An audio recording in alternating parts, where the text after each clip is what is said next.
ब्रह्मा विष्णु महेश भी बिना गुरु कोई न कोई मार्गदर्शक चाहिए, कोई न कोई संकेत देने वाला चाहिए, कोई न कोई इशारा देने वाला चाहिए, कोई न कोई हमारी उंगली पकड़कर इस भीड़ में से निकाल कर ले जाने वाला चाहिए।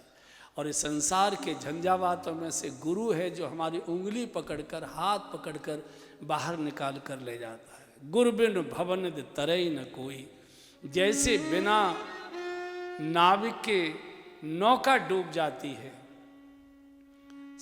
नाव को किनारे पर ले जाने के लिए इस किनारे से उस किनारे तक मल्लाह चाहिए, केवट चाहिए।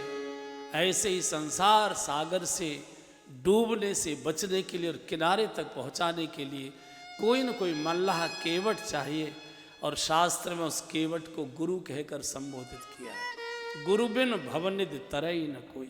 मैं सुनाया करता हूँ, मैंने शायद विकास नगर में उदाहरण दिया था। हमारे एक जैन आचार्य हुए हैं तरुण सागर जी महाराज, बड़े प्रखर प्रवक्ता रहे वो। दुर्दैव से जरा जल्दी उनका शरीर पूरा हो गया। उन्होंने गुरु की महिमा पर सबसे छोटी परिभाषा, मैं समझता हूँ इतनी महिमावान परिभाषा कोई दूसरा दे नहीं पाया। उन्होंने कहा जिसका कोई गुरु नहीं उसका जीवन शुरू नहीं। इससे कम शब्दों की और इतनी महिमावान परिभाषा कोई दूसरे की गुरु की हो नहीं सकती। जिसका कोई गुरु नहीं उसका जीवन का शुभारंभ ही गुरु की कृपा से होता है। गुरु के मार्ग, जैसे माँ कहते बेटा वो देखो चंदा मामा, जैसे माँ बच्चे को इशारा करते वो देखो चंदा मामा, ऐसे गुरु केवल इशारा करता बेटा इस रास्ते पर चले जाओ, भगवत प्राप्ति हो जाए। ये लो नाम और जपो और जाओ इस मार्ग। गुरु मंत्र भी देता है, मार्ग भी देता है और मंजिल भी देता है, तीनों देता है और मंजिल तक पहुंचाता है। वहां तक पहुंच जाओ।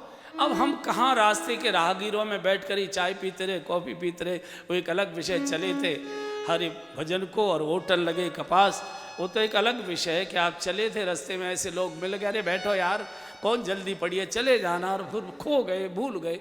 और ऐसा हमारे जीवन में बार बार होता है। कई बंधु बहनें ऐसी हैं जिन्होंने जीवन में सन्मार्ग पकड़े होंगे, भजन की रेख पकड़ी होगी, स्थिति में आई होगी, फिर कहीं न कहीं घर के परिवार के झमेले आ गए, गृह कारज नाना जंजाला ते अति दुर्गम शैल विशाला।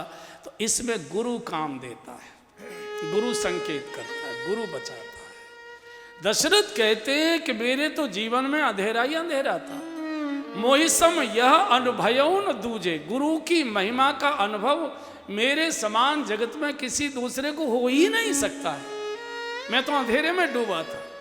गुरुदेव के द्वार पर जाकर रोया, गुरु गृह गयऊ तुरत महि पाला। बिना गुरु द्वार जाए भगवत द्वार नहीं मिलता। इसलिए हमारे सरदार बंधुओं ने मंदिर का नाम ही गुरुद्वारा कर लिया है। गुरुद्वार जाइए, राजद्वार मिलेगा, भगवत द्वार मिलेगा, वही रास्ता वहां से बचता है। तो ऐसे किसी महत पुरुष का आशीर्वाद। अब कई लोगों को प्रश्न लगता है कि किसको गुरु बनाए।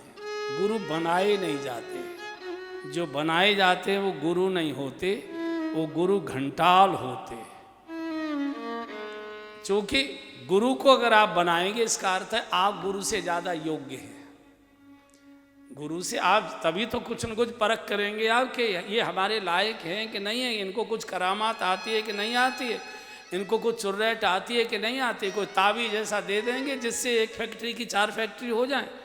तो हम परीक्षाएं लेते हैं ना, गुरु परीक्षा से नहीं, गुरु प्रतीक्षा से मिलता है। कहीं न कहीं बैठकर प्रतीक्षा करो, किसी के चरणों में बैठो, प्रतीक्षा करो, कहीं न कहीं वही कोई न कोई मार्ग या मार्गदर्शक मिल जाएगा। किसके पास बैठे और किसके पास से उठ जाए।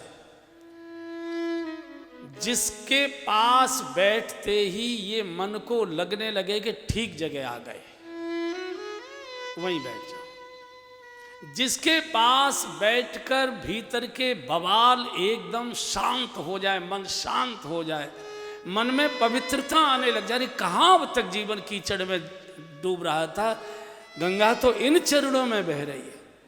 और गुरु के चरण ही तीर्थ होते हैं और कहीं तीर्थ नहीं है। ये तो भौतिक तीर्थ हैं जो दिखाई दे रहा है। आप हमारे संत वाणी चैनल को सब्सक्राइब करें, वीडियो को लाइक करें, शेयर करें।